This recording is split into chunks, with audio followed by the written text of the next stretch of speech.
here today is to determine who had the responsibility for that railing, as between the owner of that unit, which is the Carroll Trust, or the Mistral Condominium Association.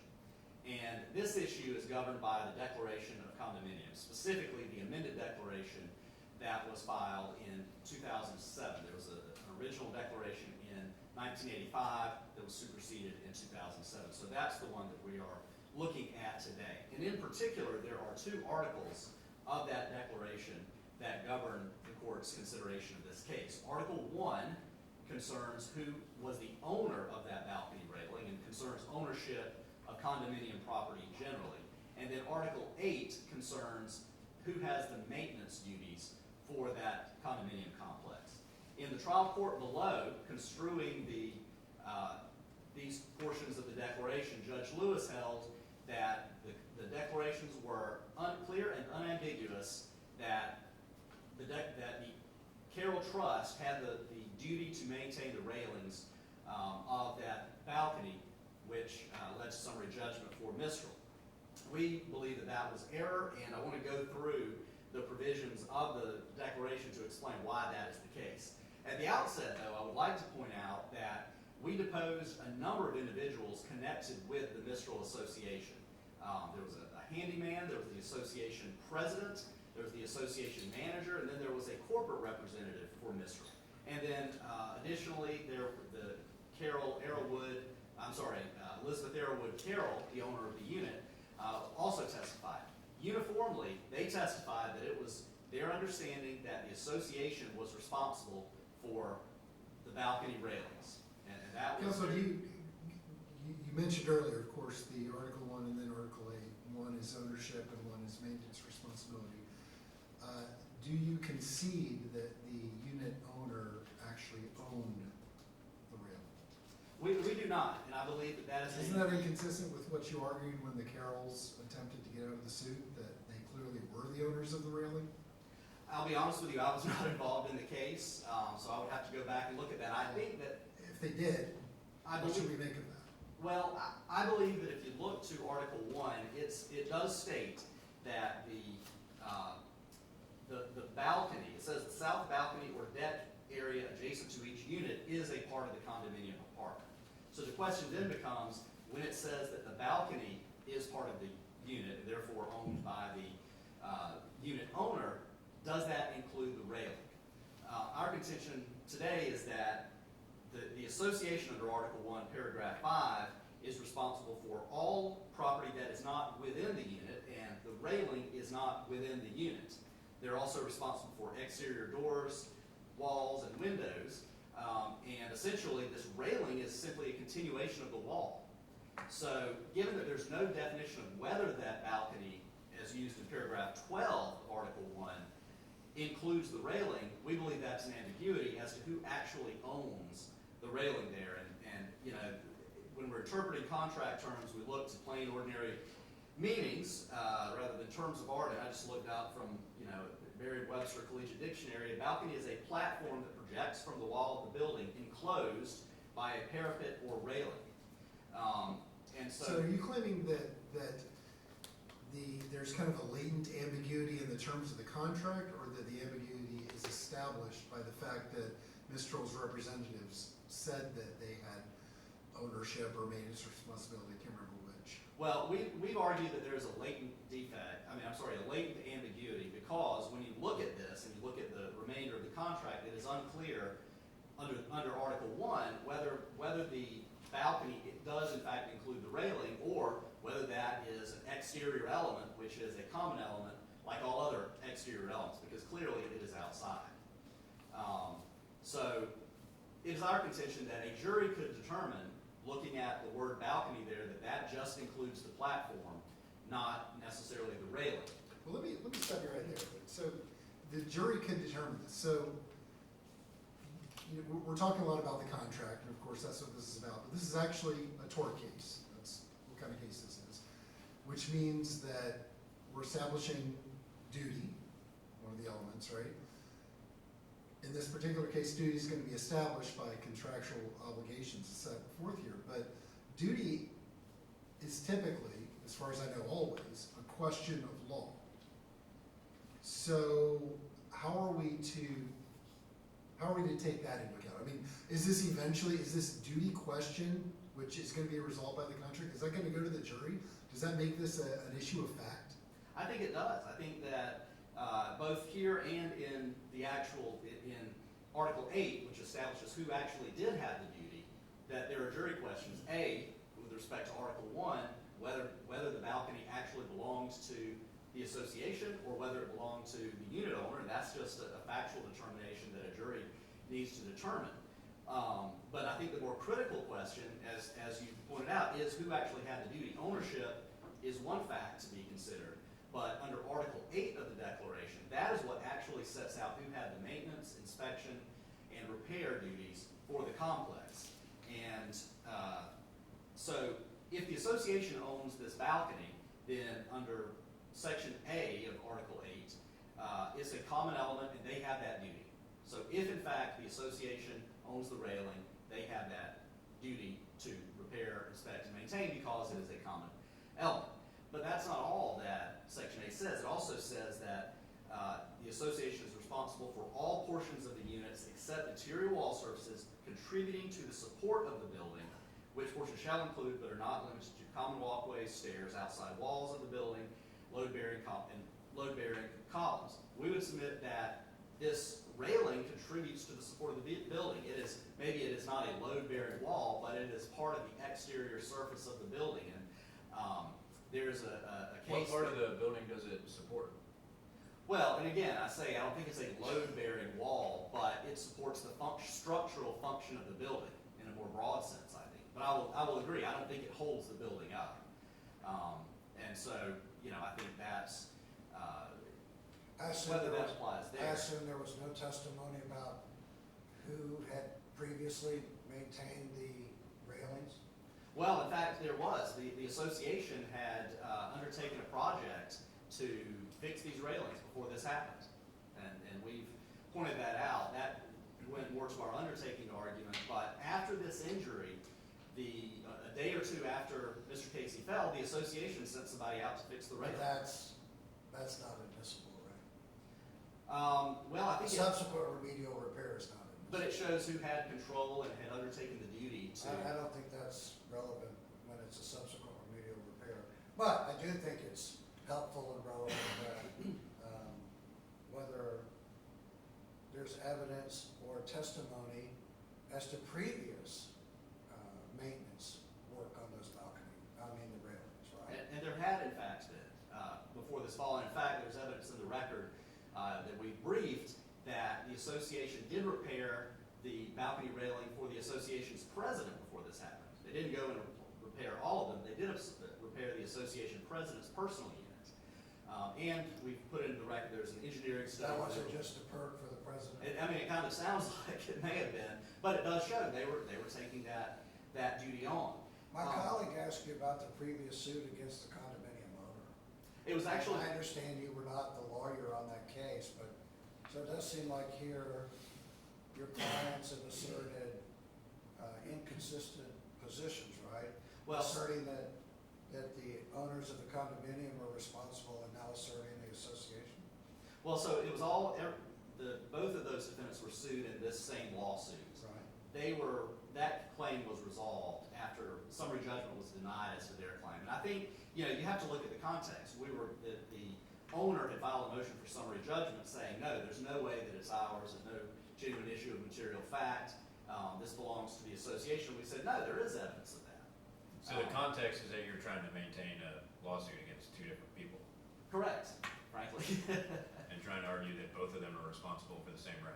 Or ultimately that there's a jury question as to who is responsible for that because of this poorly drafted declaration. And on So I guess your argument is the owners could have stuck with their defense, gone to the jury, and maybe some type of Fabre instruction and told the jury it's the condominium and let them point fingers at each other? I think had the case gone to trial, it would have been one or the other, depending on what the jury's factual determination is. They just chose to settle the case before reaching that point. And what's really interesting about the owner's duty is if you look at Article section B, which talks about the unit owner's obligations for repair, maintenance, and inspection, it specifically says the unit floors and interior walls and the floor and interior wall of any south-facing balcony.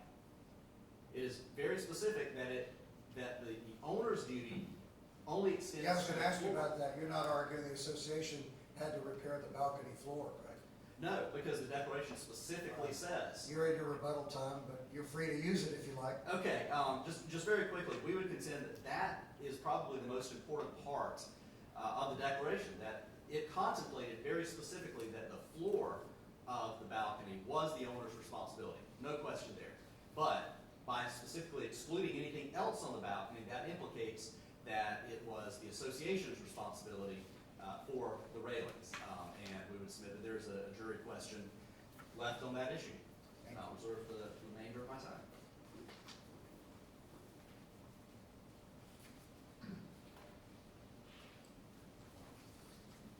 May it please the court, good afternoon, Mark Tinker on behalf of Mistral Condominium Association. I'd like to start with essentially what Judge Lewis found below, and the court questioned a little bit about that. We're looking at what the declarations of condominium state, and they're very clear that the condominium, those parts of the condominium unit that are subject to private ownership, in his order granting summary judgment, he actually bolded that part of the declaration to say that anything that is subject to private ownership is the responsibility of the unit owner. It's undisputed in this case that this balcony can only be accessed through this unit. It's not a common balcony where somebody next door can come over, nobody from the beach can walk up and use the balcony. This is this unit's balcony. So it doesn't make any difference that the condo association, assuming that you're absolutely right, it makes no difference whatever that the association undertook responsibility to maintain and repair the railings? I don't believe that they did undertake to maintain the railings. As was stated, they did one railing for the president. And I don't believe that that's a proper application of the voluntary undertaking doctrine. The doctrine does not state that if you undertake to do a duty, that duty can be expanded to other people.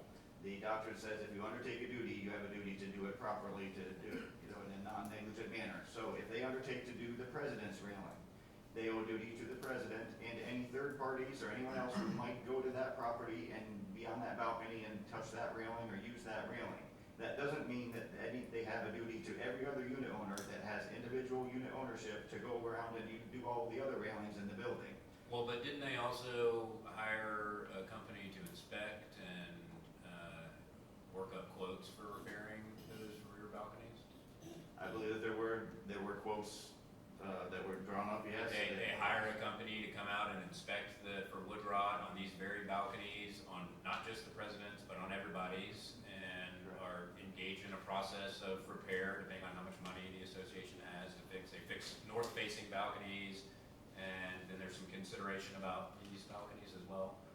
Again, these are, when we're talking about a condominium, each of these units are individually owned. So they did do a general inspection of the property, and they undertook to repair some balconies. They did not undertake to repair this particular balcony, so there's no, they didn't come in and take the control or take the responsibility of that from the Carrolls who owned this balcony. So again, the voluntary undertaking doctrine, it doesn't mean that it gets expanded. If you undertake to repair one person's balcony, that does not mean that it extends to everybody else's. It means that you have a duty to do it properly, the one that you undertook to repair. So do you think it's ambiguous at all? And let's go back to the language, if you don't mind. The language of the covenants, the condominium declaration. Do you see any ambiguity there between the provision that your opposing counsel mentioned that, okay, private owner, you're responsible for the floor of the balcony. The other provision that talks about we, the association, are only responsible for the common elements. Obviously, we don't have a provision that I know of that says A or B regarding the railing.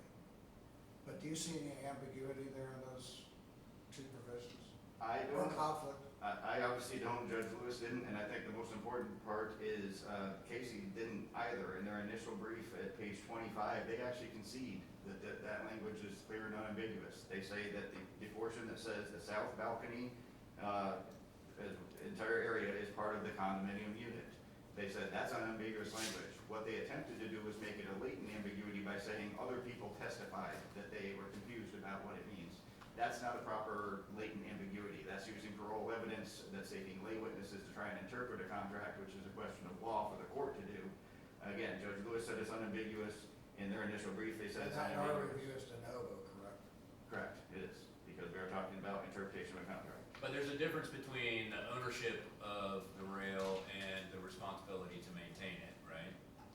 Well, And the declarations, like when we have Article 8, Section B in particular, where Section B talks about the condominium owner's responsibility, that they're responsible for the floor and interior walls of the south-facing balconies, right?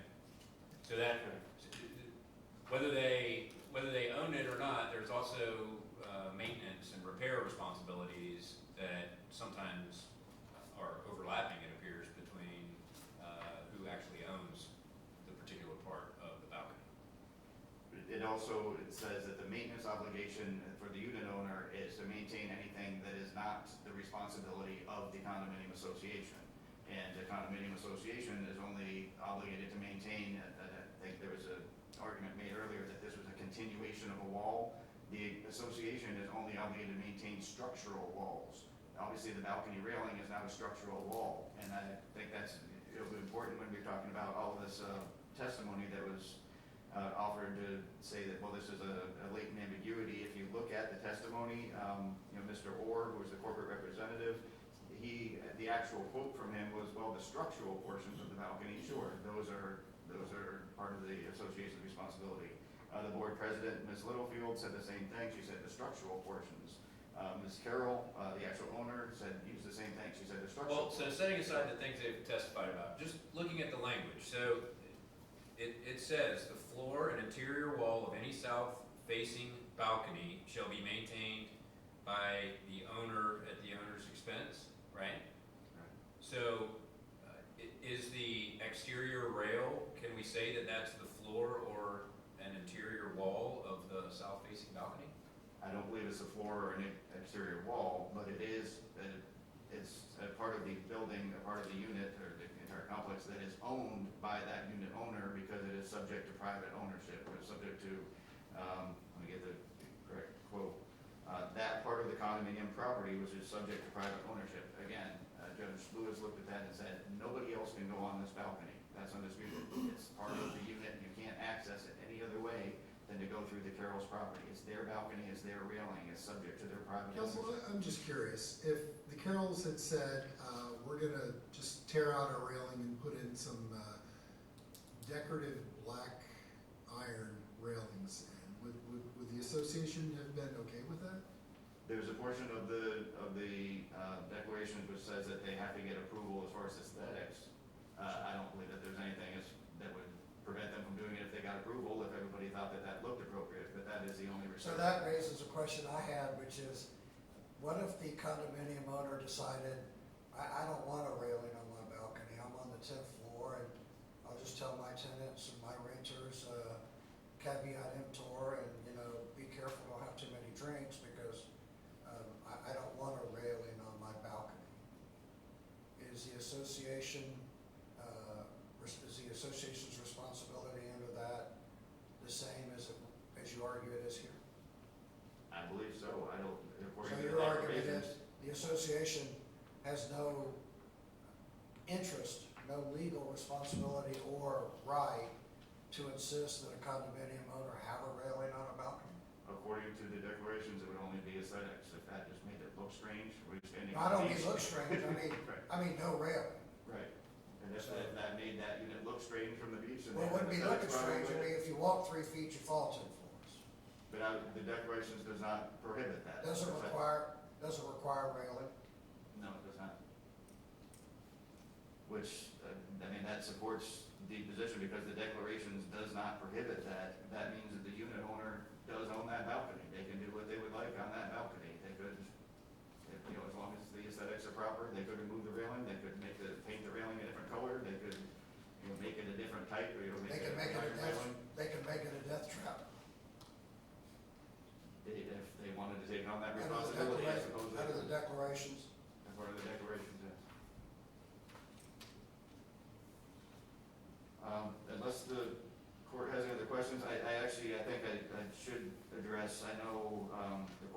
question, council about the prior claims, against the Carrolls and, you know, the possible inconsistent allegations. And, you know, we haven't raised that issue in our brief because I don't believe that is an estoppel because there was no actual judgment or anything. It was a settlement. I think they're entitled to plead in the alternative. They did that. There was a settlement, so they're entitled to move forward. So I just wanted to make sure that I addressed that for the court. Unless you have any other questions. Appreciate that clarification. Thank you. Thank you, council.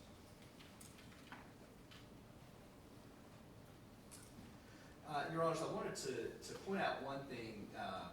Mr. Tinker said that the association's responsibility for exterior walls was only for structural walls. That is not what the declaration says. In Article 1, Paragraph 5, it specifically lists exterior walls generally. It doesn't specify that they are to be structural walls. So I think that, again, we've argued in our briefing that the balcony railing was really, it was an exterior surface just like a wall, and just like all other exterior surfaces, it was included as one of the common elements. So is it your argument that essentially a railing is a wall? It is, Your Honor. I mean, I think that was what was intended when they wrote this declaration. Regarding my hypothetical, what happens if a person with a 10th floor condominium decides not to have a railing? I think they would be, the association would be able to say, you've got to put that up there. That is a significant structural part of our building.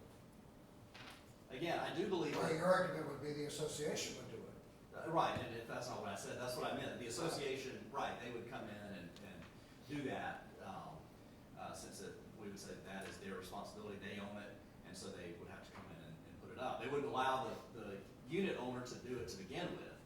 I wanted to point.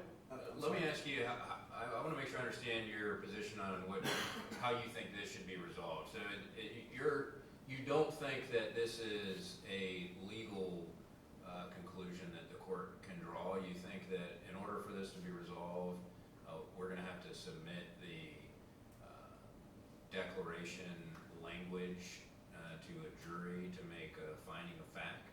I think so, and I think that, you know, it could be done through a special interrogatory to the jury. Who is the owner of the balcony railing? And submit this, what we say is very ambiguous language that doesn't, particularly in Article 8, talking about the unit owner's responsibility, where it does specify the floor but says nothing about the railing. I think there's a clear ambiguity there that just needs to be resolved as a factual matter by the jury. And the standard in contract interpretation is trial court may interpret a contract as a matter of law only when it is totally unambiguous. That's Decoplage Condo 971 Southern 2nd 860.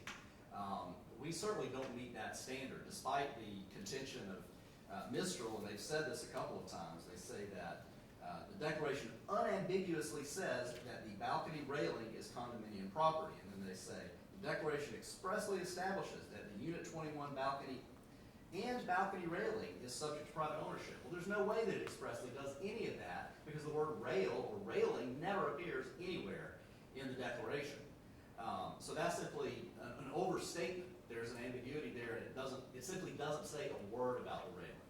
All it talks about is balcony in general and balcony floor, and the floor is the only thing that the unit owner has the responsibility for. I did want to point out one thing. In Judge Lewis's order, he made a point about the access to the railing, that the railing in the units can only be accessed from the units themselves. That may be true. That presumably is true unless you go up on a cherry picker or something. But that's also true of other things that are common elements.